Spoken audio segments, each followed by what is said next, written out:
Temas de actualidad, seguridad, salud, economía, ciencia y política. Porque la información es poder.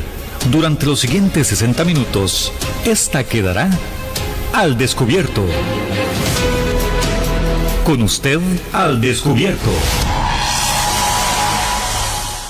10:01 de la mañana de el día miércoles 11 de agosto.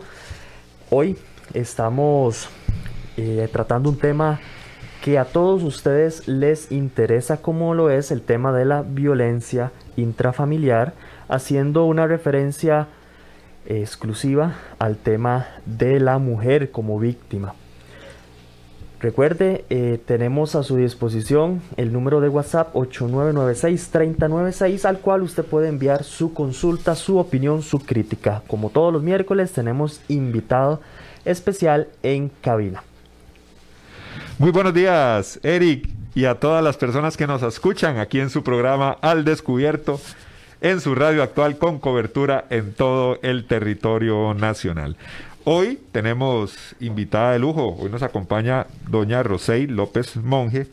Ella trabaja para el INAMU y hoy queremos hablar con doña Rosey sobre violencia intrafamiliar y también cuestionarnos un poquito lo que mucha gente puede pensar o no sobre si en estos tiempos, más aún con lo de la pandemia, ha aumentado la violencia intrafamiliar o no ha aumentado. Queremos conocer un poquito sobre esos temas. También doña Rosey nos va a comentar un poquito sobre cómo es la condición en estos momentos de actualidad nacional de la mujer en varios espacios de la vida, en el espacio laboral, familiar. Queremos hablar con ella de todo este tema. Doña Rosey, muchísimas gracias por venir a nuestro programa y conversar sobre este tema tan importante. Bueno, muchas gracias por la invitación y por abrir el espacio para hablar de estos temas. Gracias. ¿Cuál ha sido la labor en los últimos días del INAMU? ¿Se ha creado algún tipo de labor extraordinaria conforme se venía realizando antes de la pandemia? Bueno, yo creo que esta circunstancia que estamos viviendo en este momento generó todo un reto para la institución, porque fue diversificar la forma de cómo llegar a las mujeres, ¿verdad? Cuando hay una restricción de movimiento y las mujeres no pueden salir de su casa, evidentemente la institución lo primero que hace es cómo mantener y más bien acercar a las mujeres a los servicios que nosotras podemos brindarle desde la institución. Entonces, desde el inicio de la pandemia, lo que se hizo fue habilitar líneas telefónicas, tanto acá en San José como en cada una de las unidades regionales de la institución, que tenemos una en cada cantón, en cada provincia, y de esa manera al menos poder llegar a las mujeres por la vía telefónica, y desde luego que una de las principales accesos a las mujeres a nuestros servicios es a través del sistema de emergencias 911, que es una línea gratuita y que es mucho más fácil de acceder para ellas y que sin duda pues ha continuado y permanece siempre funcionando 24 horas, 7 días a la semana permanentemente para que ellas nos puedan contactar. Doña Rosey, cuando se empiezan a dar las alertas por el tema de la pandemia, se empieza a prever sobre posibles problemas, el aumento de violencia intrafamiliar, porque va a haber todo el núcleo familiar va a estar en su casa. Sabemos que hay familias que tienen problemas de ciclo de violencia y estas cosas. Entonces, desde el INAMU, en el momento que se empieza a dar todo este tema de no poder salir del hogar y las familias haciendo teletrabajo, ¿empezaron ustedes a prever que se podía dar alguna situación importante en temas de violencia? Pues sí, la verdad es que lo hemos y aún lo seguimos pensando, ¿no? Que en cualquier momento, en razón de que esto se sigue ampliando los plazos en los que las personas tienen que permanecer más tiempo en su casa, que eventualmente podríamos estar a la luz de una demanda mayor o de situaciones más bien mucho más complejas, ¿verdad? Porque en realidad los datos que nosotros tenemos arrojan que las solicitudes de apoyo y todo lo que tiene que ver con con la intervención policial a lo largo de esta pandemia se ha mantenido, ¿verdad? Es un comportamiento fluctuante habitual que a lo largo de los últimos años se mantiene.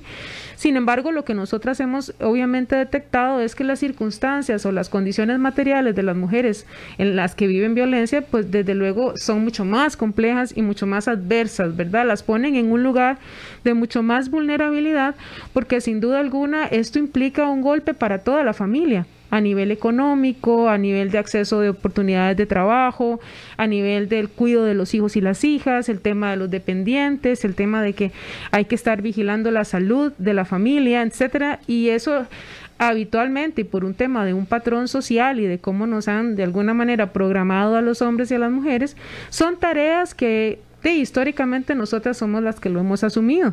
Y entonces el recargo de trabajo dentro de la vivienda, el tema de que ya no tengo las mismas condiciones económicas y que eso me hace depender todavía más de mi pareja, de alguna manera pone cuesta arriba, ¿verdad?, a cualquier mujer que quisiera salir de una situación en la que sabe bien que existe una situación de violencia, pero no encuentra la salida tan fácilmente, ¿verdad? Y esto ocurre con o sin pandemia, desde luego, pero obviamente la pandemia y todo el tema de las restricciones y de las medidas que se toman, por supuesto que tienen un impacto diferenciado en las mujeres. Doña Rosa, y para nadie es un secreto que en nuestro país y en general en el mundo, la mayor cantidad de víctimas de violencia intrafamiliar son mujeres. Hay hombres también que sufren este tipo de flagelo, pero en su gran mayoría son mujeres. Existía un pensamiento, una creencia general en que a la hora de que estuviera más tiempo el hombre en la casa, a la hora de que tuviera que trabajar desde la casa en teletrabajo, que, ¿verdad?, con todas estas medidas de restricción, que no podía sacar el vehículo, todo eso, se creía que iba a existir una mayor cantidad de violencia y por ende iba a haber una gran cantidad de llamadas al 911, llamadas al INAMU solicitando ayuda, solicitando protección, etcétera, etcétera. Usted nos está diciendo que eso no aumentó, tal vez un poquito ligado a las declaraciones de la directora del INAMU el día de ayer, donde manifiesta que no hubo un aumento considerable. Correcto. Nosotros hemos estado analizando muchas estas situaciones y justamente hace poco se presentó una situación y yo dije, claro, eso es lo que está pasando. Cuando hay una situación de violencia en una pareja, hay una serie de mecanismos y estrategias de control que tiene la pareja sobre la persona para de alguna manera mantenerla en un círculo cerrado donde ella no pueda tener, digamos, posibilidades ni de pedir ayuda, ni de compartir con una amiga, ni de comentarle a los familiares lo que le está pasando. ¿Y qué creen que hace el COVID? Es el espejo perfecto para decir, mira, no puedes salir, no puedes andar hablando con fulana, no puedes acercar, o sea, lo que hace el COVID... Aislamiento total. Total. Pero además hay una cosa muy curiosa, porque puede ser que en el inconsciente de las mujeres lo vean como, súper, me está cuidando. Está cuidando la burbuja nuestra y entonces eso está bien. ¿Por qué? Porque de alguna manera muchas de las situaciones en las que nos comunicamos los hombres y las mujeres están muy valoradas socialmente, o sea, es normal. Digamos, nosotros vivimos patrones sociales muy, muy violentos y hasta que una no se siente como tan incómoda con eso, no lo puede ver. Pero entonces... siento que el tema del COVID lo que hace es invisibilizar todas las estrategias de control que tiene el otro sobre mí, ¿verdad? Porque entonces no, ni salgas a hacer las compras, porque ¿qué es lo que dice en la publicidad? Solo una persona por familia puede ir al supermercado y entonces voy yo, ¿verdad? Entonces muy curioso porque lo que he estado pensando últimamente también es que efectivamente el COVID es una plataforma maravillosa para controlar, y que no pasa por ahí. O sea, si vos me decís, no salgas porque te pones en riesgo y todo, yo más bien digo, sí, claro, está bien.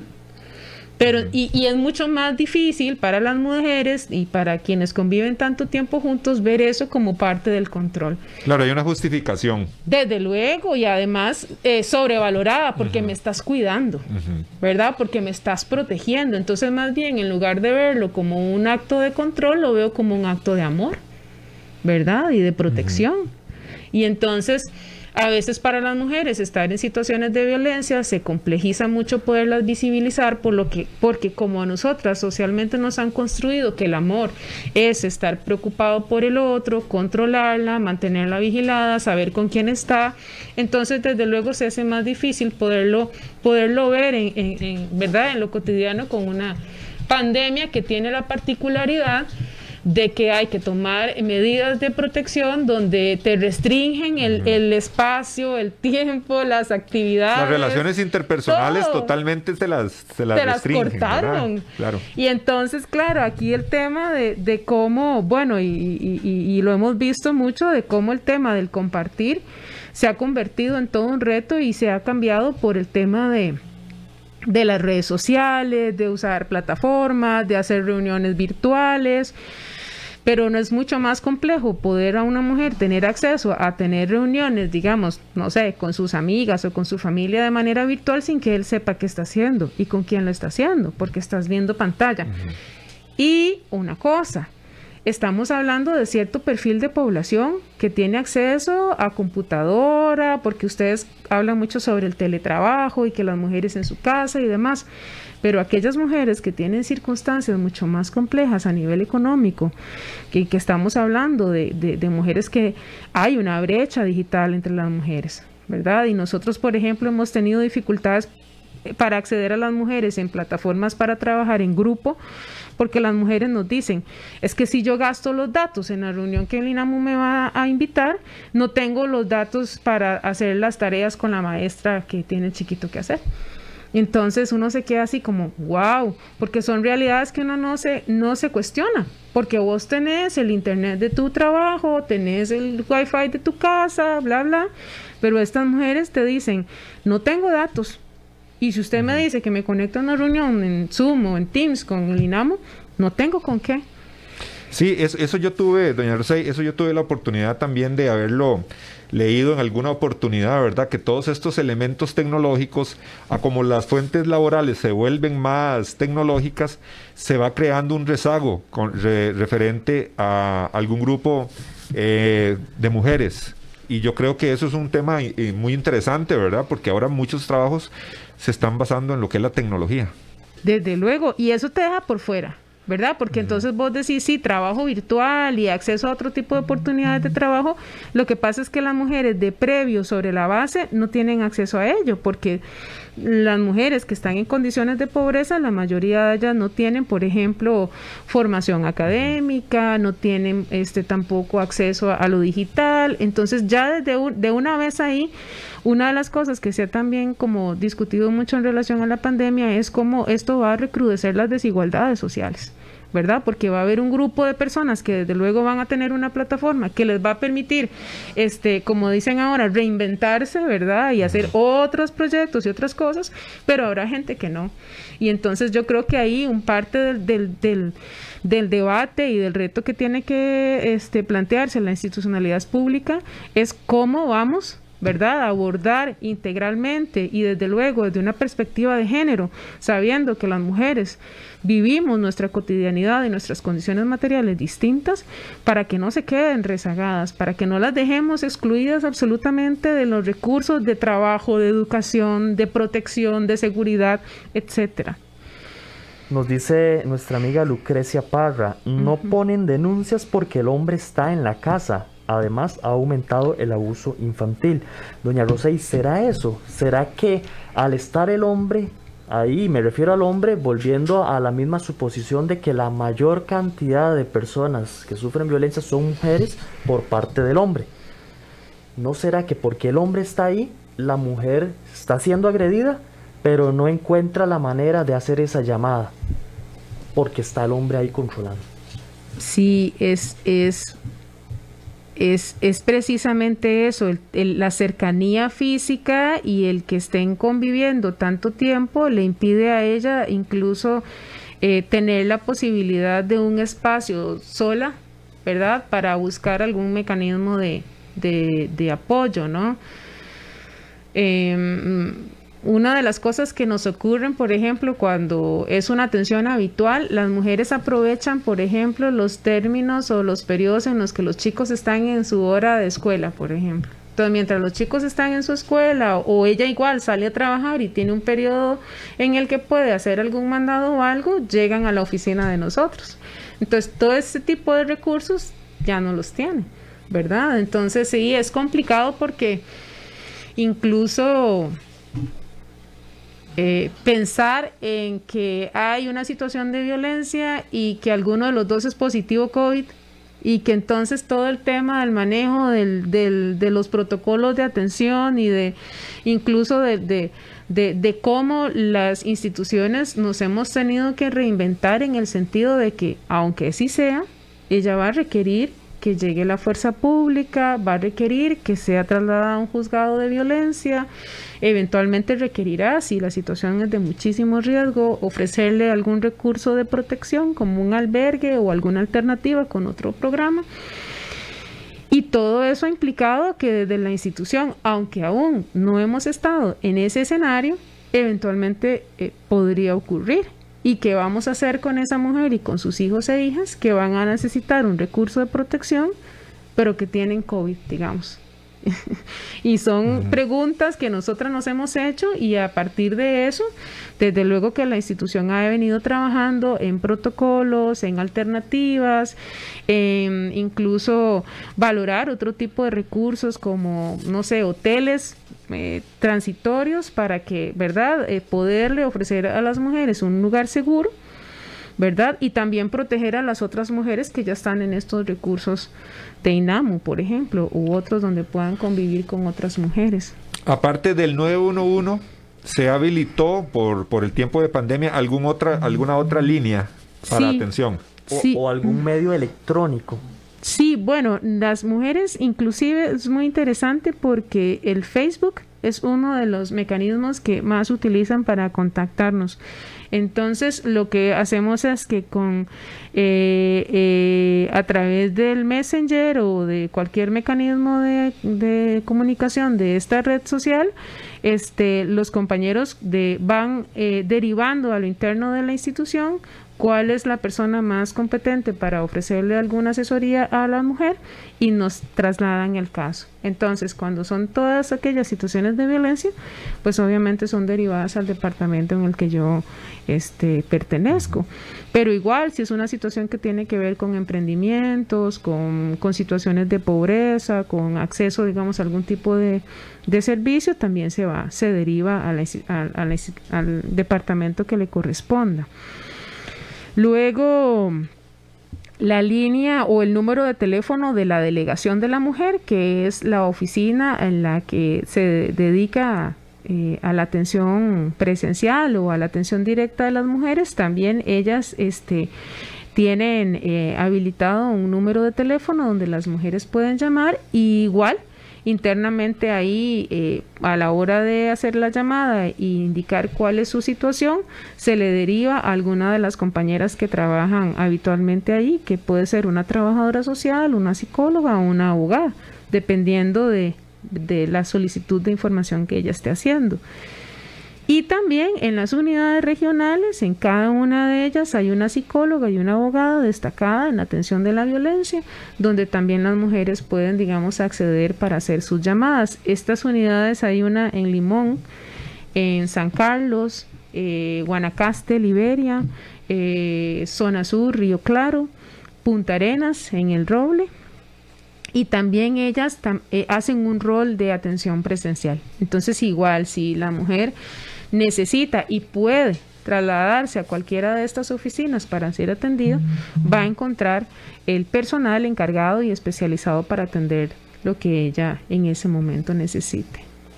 Le recordamos el 8996-3096, 8996-3096. Ahí usted puede enviar sus consultas al WhatsApp. Estamos hablando con doña Roseid López. Ella es funcionaria del INAMU y trabajadora social.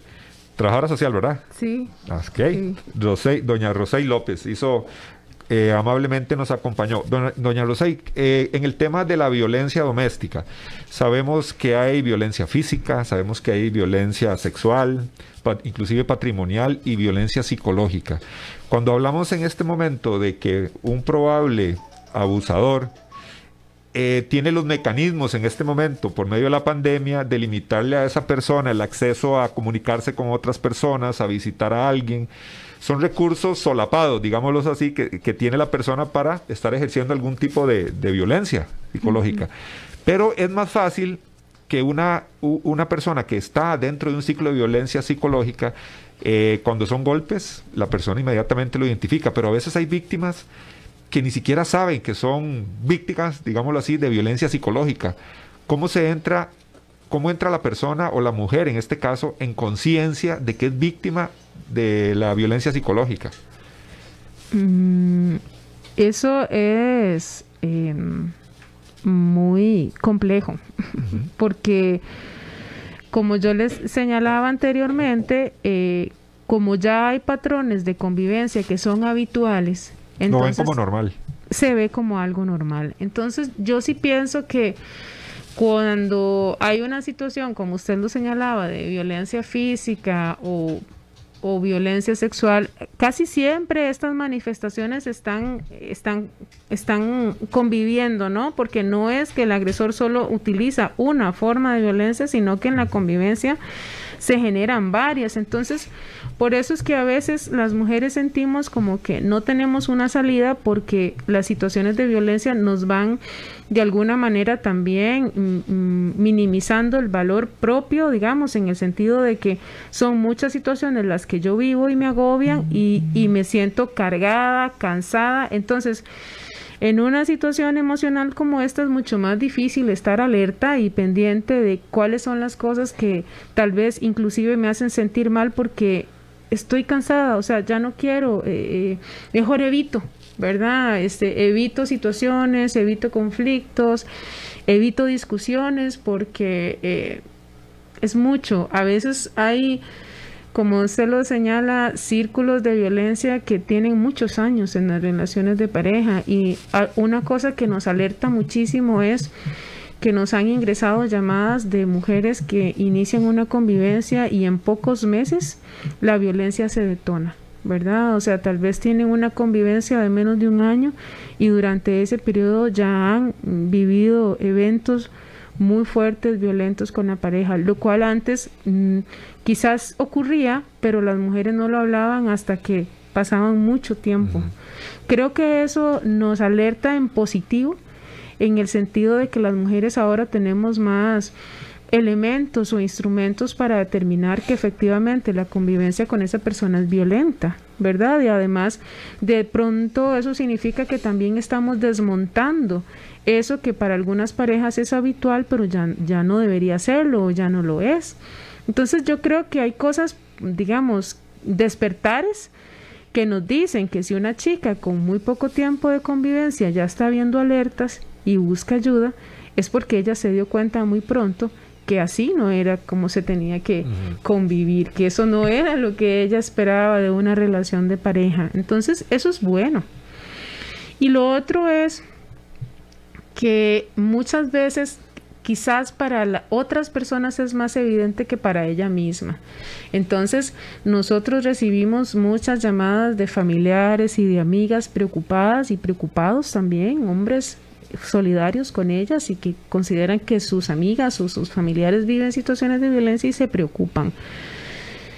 Y ahí es muy complejo porque desde luego si es una tercera persona la que está solicitando la ayuda y ella misma refiere que quien la está viviendo no lo reconoce, son procesos de negación que hay que entrarles, digamos, de una manera minuciosa, respetuosa, porque a veces algunas mujeres aún viviendo situaciones de violencia, cuando vos las confrontás, se pueden molestar, bueno, no, es que fulano es que le cae mal a mi novio o a mi amigo o a mi esposo y entonces siempre lo ha tenido atravesado y entonces es que no se llevan bien. Entonces, claro, siempre es depositarle la responsabilidad a otra persona que no es el agresor. Entonces, ese tipo de casos, lo que nosotros hacemos es invitar a las familias de que siempre estén cerca de ellas, ¿no? Porque a veces quienes acompañamos en estos procesos podemos tirar la toalla y decir, no, ella no quiere salir de ahí, entonces que se la juegue y a mí que no me moleste. El llamado es, bueno, no continuemos de darle la mano a esa persona, de escucharla, de oírle, y además, como siempre les digo, de motivar a esa persona para que directamente nos llame. Nosotras también a veces hacemos una intervención por terceras, digamos, que me dicen, mire, es que mi prima está muy mal y yo quiero que usted la llame. A veces nos hemos jugado el chance de hacerlo, ¿no? Y llamar a la prima de la prima que llamó para decir que estaba en una situación de violencia y hacer un pequeño abordaje con ella y darle la invitación, ¿verdad? Cuando se trata de personas adultas, no hay nada que se pueda hacer a menos que no sea voluntad de la misma persona realizarlo. Entonces, lo que nosotras hacemos es invitarlas y decirles, ¿verdad?, a las mujeres, aquí estamos. Estos son nuestros servicios, es importante, hay personas que están preocupadas por vos y nosotros queremos apoyarte y si pensás que de alguna manera el instituto y nosotras podemos apoyarte de alguna manera, aquí estamos. Y estas son nuestras líneas telefónicas y este es mi número de teléfono por si quieres algún día preguntar, asesorarte o si está pasando algo, contactarte conmigo. Entonces, es una invitación, es un acompañamiento muy, muy amoroso, de mucha paciencia para aquellas mujeres que todavía aún no ven que sus situaciones, aún siendo, entre comillas, solo violencia psicológica, la están poniendo en una situación de riesgo. Qué importante, perdón, Eric, qué importante eso, Rosay, que vos hablás, porque muchas veces hemos escuchado sobre el tema del ciclo de la violencia, ¿verdad? Donde hay esa fase de tensión, donde hay ya como una explosión, hay separación y muchas veces la víctima se va a la casa de los papás o un amigo, un tío, no sé. Después viene esa reconciliación, ¿verdad? Y la persona vuelve con ese agresor. Y mucha gente ya dice, no, ya no se le ayuda más y eso es lo que ella quiere y esa es la vida que ella quiere seguir. Y yo creo que de hacerle entender a las personas que, bueno, la red de apoyo es fundamental para que una persona pueda salir de un ciclo de violencia, ¿verdad? Y creo que es importante para quienes estamos en este lugar de acompañar a otras mujeres, por eso lo decía que tenía que ser desde un lugar muy respetuoso, porque a veces las familias pueden ser muy incisivas con las víctimas. Es que usted tiene que ir a poner la denuncia, es que usted tiene que sacar a ese hombre de su casa, es que usted y claro, eso en lugar de favorecer, lo que hace es que a la persona la carga todavía mucho más y quizás entonces lo que ella elija es aislarse de esa persona que le está dando ese consejo porque la quiere y no quiere verla así, y más bien lo que puede hacer es el efecto contrario, ¿verdad? Que ella se aleje de ese recurso porque esa persona le está pidiendo algo que ella en ese momento no puede hacer. Entonces es como contraproducente. Y otra cosa que quería señalar con respecto a esto es que precisamente nosotros desde el área en la que yo me destaco en el INAMU, que es el Departamento de Violencia de Género, hemos insistido que lo más importante es poder abordar a los niños y a las niñas desde pequeños y que también nosotros como adultos tengamos una paternidad y una maternidad responsables para inculcarles otras formas de convivencia, ¿verdad? Porque aquí el tema de lo cultural y de lo social tiene un peso impresionante. O sea, nosotros ya tenemos entronizado como sistema una serie de creencias de cómo son las relaciones de pareja, ¿verdad? Por ejemplo, de bueno, alguna gente podrá decir que ya no lo piensa, pero uno se imagina que se encontró el amor de su vida y que es para siempre. Y que además ese amor es el perfecto y que entonces ya se enamoraron y que fue algo mágico y que cómo vas a perder a esa persona, por ejemplo. Entonces nosotros hablamos mucho de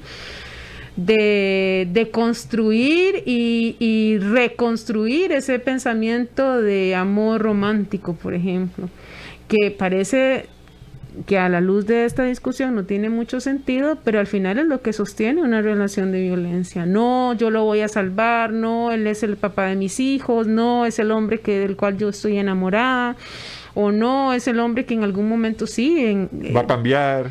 Claro, claro, y eso es una trampa, pero así remortal, porque si yo les anuncio a todas y a todos los que están escuchando este programa, que si nos quedamos en una relación de pareja, depositándole al otro la responsabilidad de cambiar el otro o la otra, vamos por un camino al que podríamos revisar. ¿Verdad? Porque siempre depositarle al otro que se mueva del lugar, que sea diferente, que haga lo que yo quiera, que sea la pareja que yo necesito, no va a pasar, a menos que yo elija y decida por mí misma cuál es el lugar que quiero en esa relación y revisarme. Y por eso es un acompañamiento muy amoroso, porque nosotras de previo inclusive no señalamos, dependiendo de cuál sea la situación de violencia, que determine definitivamente alejarse de esa persona. Porque si la persona no lo quiere hacer, entonces no la vas a poder obligar a hacer algo que no quiera.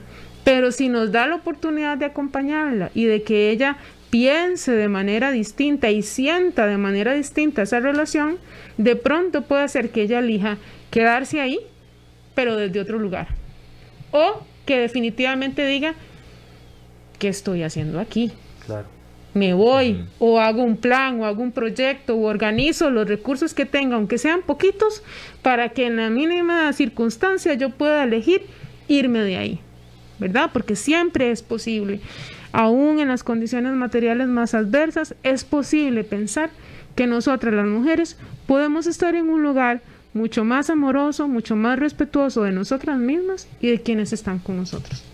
Quiero recalcar que en nuestro país y en el mundo, hombres y mujeres sufren de agresión por parte de la pareja, pero en su mayoría, el porcentaje más alto es el hombre el que agrede a la mujer. Tanto así que los gobiernos, inclusive el de Costa Rica, crearon una institución propiamente para la atención de estas situaciones, con el contexto de la mujer agredida. Ahora, yo quisiera, doña Rosay, que le expliquemos más concretamente a la gente o a las mujeres qué es lo que sucede o cuál es ese procedimiento a seguir. Y le pongo una situación, un contexto. Una mujer siente que ha sido agredida por mucho tiempo psicológicamente y ahora en tiempos de pandemia esa mujer recibió un golpe de su pareja. Decide, se empodera en llamar al 911. ¿Qué es lo que pasa? El 911 atiende la llamada, se la remite a otra persona, personeros del INAMU van a la casa, le solicitan que vaya a las oficinas. ¿Cuál es exactamente todo ese proceso? Toda la ruta. Toda la ruta a seguir. Llaman a la policía, implica denuncias. ¿Cómo sería eso? Yo solo quería abrir una ventana y creo que de alguna manera cuando yo señalo que lo importante es que tanto hombres como mujeres reflexionemos sobre cómo nos vinculamos, es porque el otro está involucrado, ¿verdad? Claro, los dos. Y cualquiera de los dos podría estar en el lugar de víctima y en el agresor. Pero aquí el tema es que la responsabilidad, y por eso lo señalaba, cuando alguna mujer vive una situación de violencia, por más severa que sea, si ella elige no utilizar un mecanismo o hacer la ruta, es una decisión que ella está tomando. Igual el hombre, si se siente agredido, tiene una ruta a seguir, porque las leyes, la ley de violencia doméstica aplica para cualquier persona que esté dentro del vínculo de la familia, ¿verdad? Entonces ahí no quiere decir que esta ley no pueda ser aplicada por algún hombre que sienta que en esa relación el que está siendo violentado es él. Inclusive para padres. Y sí, bueno, es que en realidad la mayoría, sí, para personas que son papá y mamá. Claro, nosotros también tenemos a través de la línea habilitado un recurso para atender a personas adultas mayores, porque también esa es una población, ¿verdad? Claro. Muy vulnerable, muy vulnerable. Entonces, desde luego, hombres y mujeres que son ya en una condición de adultez mayor, nos refieren situaciones de mucha violencia de sus hijos y de hijas por maltrato, por falta de cuidado, negligencia, abandono, en fin, situaciones muy, muy complejas. Pero son situaciones que se han venido derivando de convivencias ancestrales. Entonces, claro, es pedirle a mi hijo el cuido cuando ha habido una serie de historias familiares que no les permiten desarrollar esas habilidades y que de alguna manera han cambiado las creencias de las familias, y entonces ya la prioridad no es la persona adulta mayor, sino yo. ¿Verdad? Porque antes, quizás todavía años atrás, había cierto respeto y honra a la persona adulta mayor, que con el tiempo más bien se ha desplazado como una persona de la familia que estorba y que ya no queremos estar ahí. Pero bueno, eso era una ventana para que también repensáramos que las relaciones, y cuando hay dificultades y violencias, es porque hay dos personas que están involucradas y que cada una tiene que asumir una responsabilidad de eso. Una de estar mejor y de buscar la posibilidad y encontrarse y acompañarse de personas que la podemos apoyar, y el otro también de cambiar, ¿verdad? No solo por ella, sino por él mismo. O de ella misma y del otro también, en caso de que el otro sea la persona que se siente agredida. Claro. La ruta. La ruta es la siguiente. Usted puede llamar a la línea del 911 en dos circunstancias. Una, que es la más habitual, y está ocurriendo algo en este momento en mi casa. Él llegó molesto, llegó borracho, hay un evento y hay una discusión que, como dice aquí el compañero del ciclo de la violencia, es cuando se da la explosión de violencia. En ese momento usted puede acudir a la línea y pedir ayuda, auxilio policial. Ahí la policía se va a desplazar a su casa de habitación o donde esté ocurriendo el evento. No necesariamente tiene que ser en la casa, puede ser en cualquier otro lugar. La policía tiene que hacer una intervención en ese momento y determinar si justo incluso ahí tiene que llevar a las dos partes a algún juzgado de violencia doméstica para que de una vez el juez determine aplicar las medidas de protección y seguir el mecanismo. Si no está la persona que hizo la agresión, y dependiendo de la situación vulnerable de la mujer, en este caso, tendrá que llevarse acompañada al juzgado de violencia para que el juez determine cuáles son las medidas y luego la misma policía buscar al sujeto para notificarlo.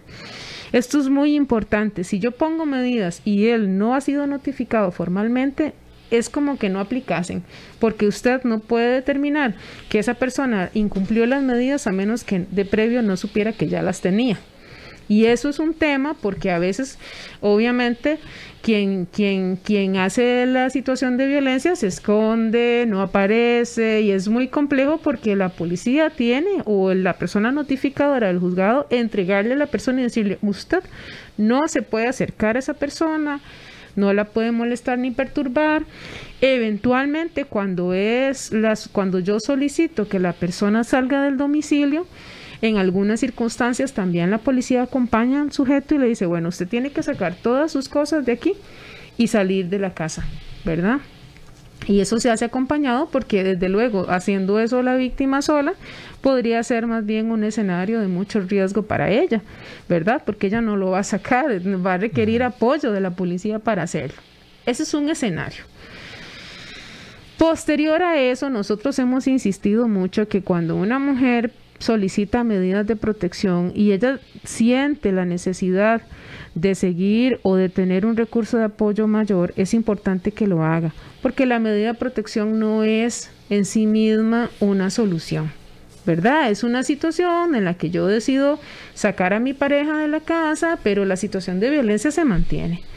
Porque las situaciones de violencia no solo se dan en convivencia, sea a través de redes, por teléfono, llamadas, WhatsApp, mensajes de texto, mira.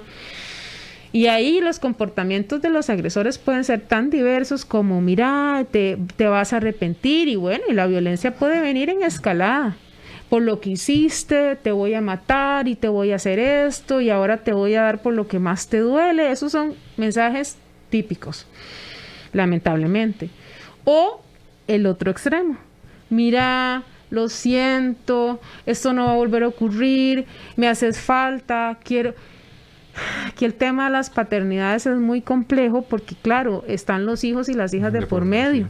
Entonces, quiero ver a los chiquitos, tráemelos, vení, es importante para mí. Y tal vez ella dice, mira, sí, es que el chiquito lo quiere tanto y yo quiero que lo vea. Es muy complejo. Por eso, poner la medida de protección en sí misma no es una solución. Es un pequeño paso en esa ruta, ¿no? Pero no es la solución. Entonces, las invitamos de nuevo a hacerse acompañar de nosotras porque es muy importante determinar justamente eso, que una vez que yo me separo de mi pareja que es violenta, necesito iniciar un proceso para descubrir y para entender yo misma cómo me voy a vincular con este sujeto, más que va a ser el papá de mis hijos por los siglos de los siglos, ¿verdad? Y que entonces voy a tener que buscar la manera de cómo justamente mediar entre tener que seguirme relacionando con él porque es el papá de mis hijos o mis hijas, pero que también es una persona que me puede lastimar, que me hace daño y que necesito ponerle un límite, ¿verdad? El otro escenario, bueno, una vez que la persona pide las medidas de protección, ahí el juez determina una audiencia donde ambos tienen que ir y determinar ahí junto al juez si la situación de violencia es o no real y si efectivamente el juez con la información que tiene determina si las medidas se mantienen o no, porque podría ser que el juez determine que no hay suficiente prueba para señalar que este sujeto agredió a esta persona, ¿verdad? Ese es el escenario. Luego, las medidas tienen una vigencia de 1 año, ¿verdad? Durante ese año, por eso les decía que es importante buscar los mecanismos de cómo hacerme acompañar, porque habrán cosas que resolver. Si no hay hijos o hijas de por medio, de pronto, quizás podría ser que la situación tenga, ¿verdad? Otros caminos, otras salidas, otro desenlace. Pero bueno, eso no quiere decir que salir de ahí sea fácil. El otro escenario en el que podrían llamar a la línea es que ya han ocurrido algunos eventos, pero no están sucediendo en ese momento. Tal vez el hombre no está y ve la oportunidad para llamar. Exacto. Ese es el escenario. Mire, vea, es que él salió y viene a tal hora y entonces, ¿qué hago? Entonces ahí nosotras directamente como INAMO intervenimos.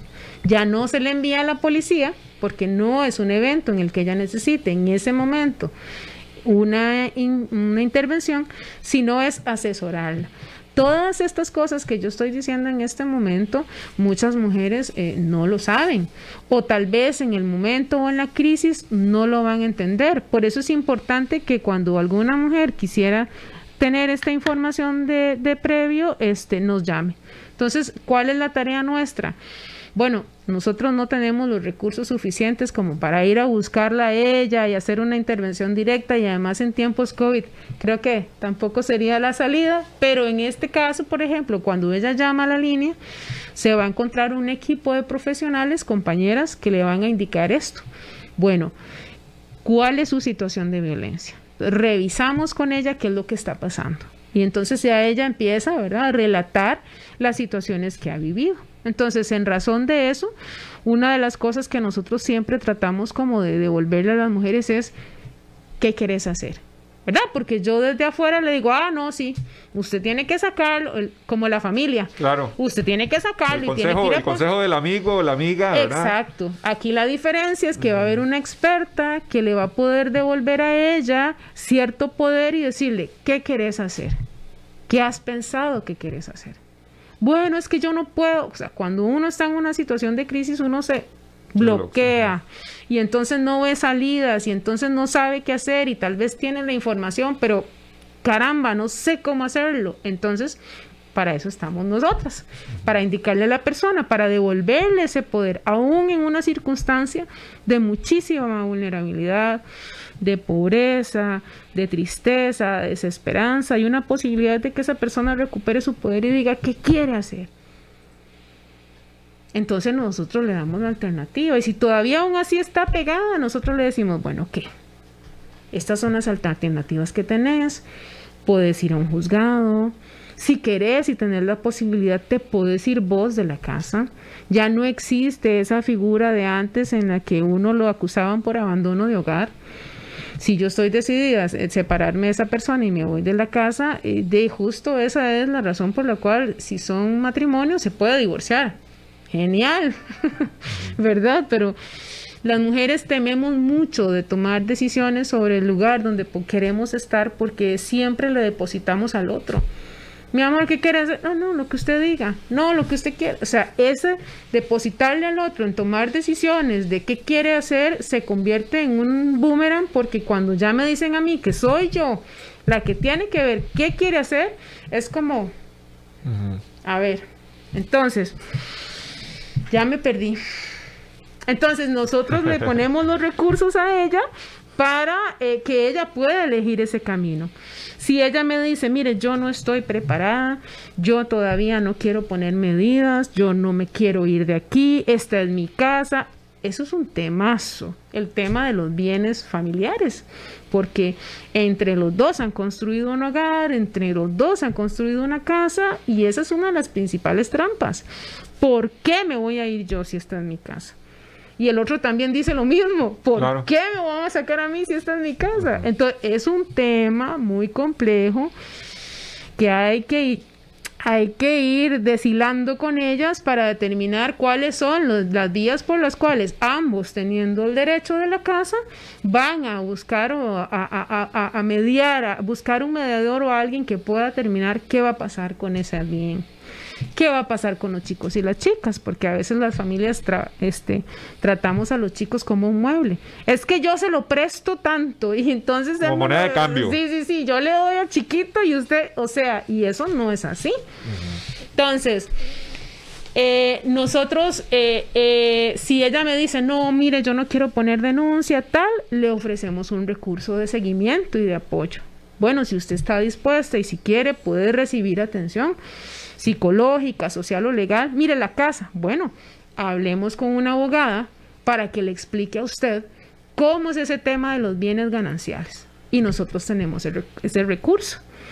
No hay una situación de riesgo, ¿ok? Pero entonces puede ella buscar información con profesionales para que la asesoren. Nosotras. Si es una situación de riesgo, el escenario cambia. Porque, a ver, en las manifestaciones de violencia hay muchas formas de violencia y algunas son muy complejas. Entonces, si la mujer me dice, mire, él me ha asfixiado o me ha intentado asfixiar durante una discusión, él tiene un arma, él es guarda de seguridad y tiene permiso de portación de armas, y me ha dicho que a él no le importa, que para terminar con todo esto mejor me mata.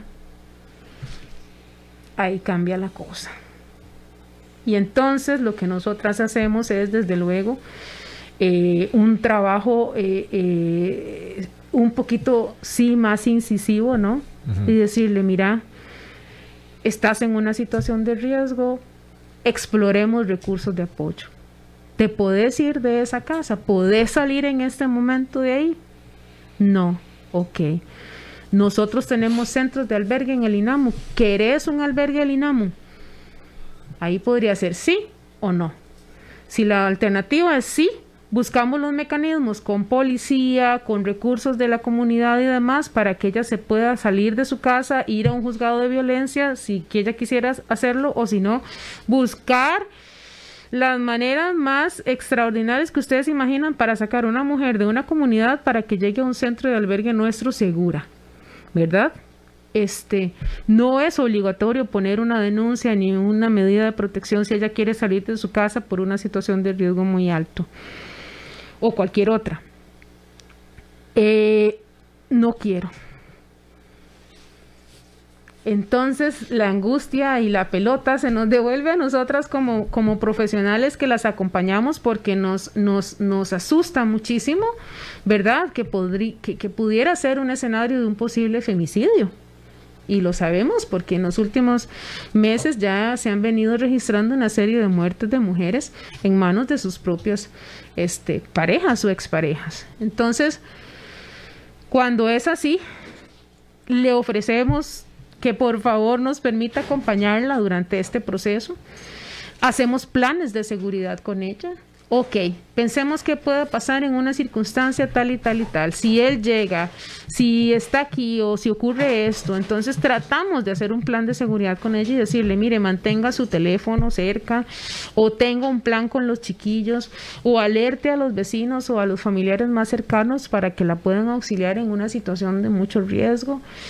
En fin, ¿verdad? Tratamos de trabajar con ella todo lo posible para que, aunque nosotras, sabiendo que es una situación de tan alto riesgo, ya se va a quedar en soledad en su casa, nosotros poderle asegurar que en el momento en que ella lo necesite, puede contar con nosotros.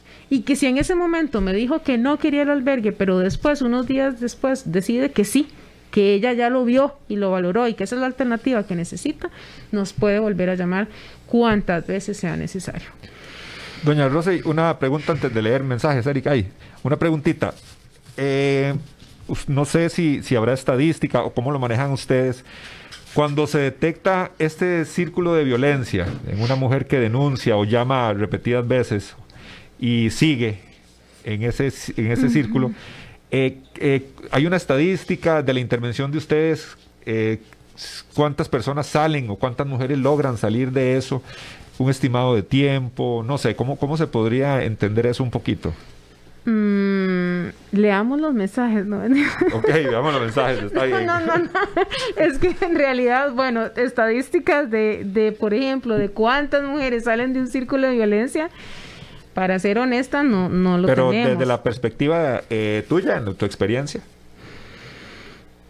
Esas son las experiencias más reconfortantes y maravillosas de las que uno puede acompañar a las mujeres. Y sí se puede. Y uno las acompaña y uno puede ver el proceso de transformación que tienen ellas. Y bueno, tengo una muy cercana que nos contactó a través de la línea del sistema 911. Yo la acompaño, la escucho.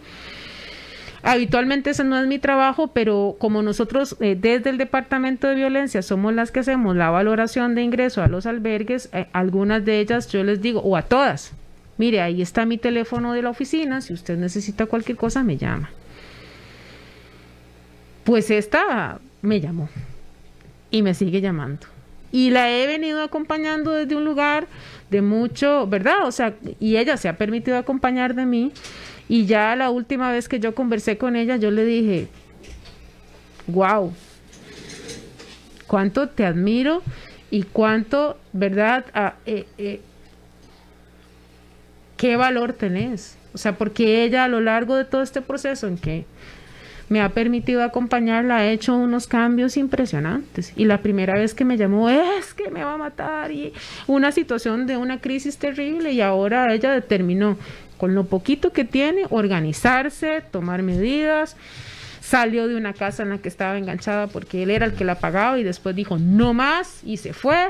O sea, las mujeres hacen y tienen unas estrategias de sobrevivencia extraordinarias. Con lo poquito que tengan. Con lo poquito que tengan, pero necesitan acompañarse. Porque, o sea, aún incluso una que puede tener más recursos necesita a veces, siempre ocupamos a alguien que nos dé un empujón.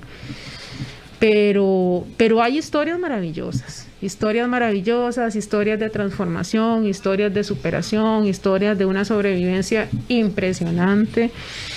Y muchas mujeres toleran o viven tantas situaciones de violencia por tanto tiempo porque realmente son mujeres muy fuertes. Y cualquier otro en circunstancias con las cosas que ellas han tenido que vivir, si hubieran derrumbado. Y ellas están ahí de pie. Nos dice nuestro amigo Carlos Molina un comentario.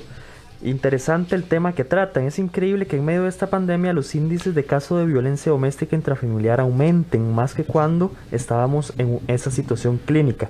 Muchas veces cuando atravesamos una crisis como esta, el estrés que genera una emergencia de estas desemboca en actitudes agresivas. Si aplicáramos los consejos de la palabra de Dios, nos evitaríamos muchas situaciones de violencia intrafamiliar. Ese es el comentario. También nuestro buen amigo Julio nos dice: excelente la protección y asesoría a la mujer, pero ¿por qué no unificar y ver la agresión familiar integralmente, sin importar quién es la víctima? Eso es parte de los comentarios. También Humberto Campos nos hace una pregunta muy interesante. No sé si aquí me estaré metiendo en terrenos un poquito desconocidos. Dice: ¿cómo le ha ido al INAMU en programas con, por ejemplo, ahora está muy de moda el tema LGTBI? Hay personas que nacen hombres, o llamémoslo con órganos masculinos, pero se consideran mujeres. ¿Qué pasa cuando una mujer de estas acude al INAMU? Una mujer transgénero, sí. Correcto. Es atendida como cualquier otra, digamos. Estos temas de LGBTI se han trabajado desde el INAMU. Han habido experiencias a nivel de institución de trabajar, incluso recuerdo,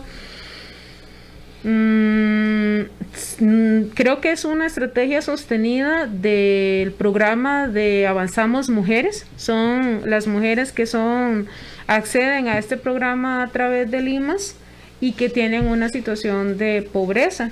Ya algunas unidades regionales nuestras, que son las que desarrollan el programa de capacitación para estas mujeres en condiciones de pobreza, han desarrollado experiencias con grupos de mujeres trans. Entonces el IMAS da la atención económica, y el INAMU pone el componente de capacitación, y ya el INAMU ha incursionado y ha tenido varias experiencias de trabajar con grupos de mujeres trans. Entonces aquí el tema es que es atendida como cualquier otra mujer, ¿verdad? En eso tiene acceso al 100% de los servicios, inclusive en nuestra delegación de la mujer, algunas de ellas también reciben atención, porque curiosamente, al ser mujeres trans y al entrar en una relación de pareja desde un lugar de los roles de género, también viven situaciones de violencia en la pareja por la persona que está siendo copareja de ellas en ese momento. Es curioso, ¿no? Porque es parte de las cosas que también las transversan a ellas al habitar un cuerpo como mujer, ¿verdad? Vivir las situaciones que vivimos las mujeres, ¿verdad? Claro. Entonces es muy interesante. Y lo otro que decía el compañerito, es que efectivamente, pues aquí la gente siempre ha pensado que hay que abogar por una institución que trabaje con la familia y tal, pero lo que nosotras insistimos es que hay diferencias estructurales y sociales de cómo vivimos los hombres y las mujeres las situaciones de violencia. Doña Rosey, muchísimas gracias por habernos acompañado. Eric, se nos acabó el tiempo. Mañana, miércoles, de Expedientes al Descubierto. Muchas gracias a todos, a todas. Un saludo para todos los que nos hicieron su reporte de sintonía y nos enviaron sus mensajes. Nos vemos mañana, Dios mediante, 10 de la mañana. Temas de actualidad, seguridad, salud, economía, ciencia y política. Porque la información es poder. Esta ha quedado al descubierto. Al descubierto.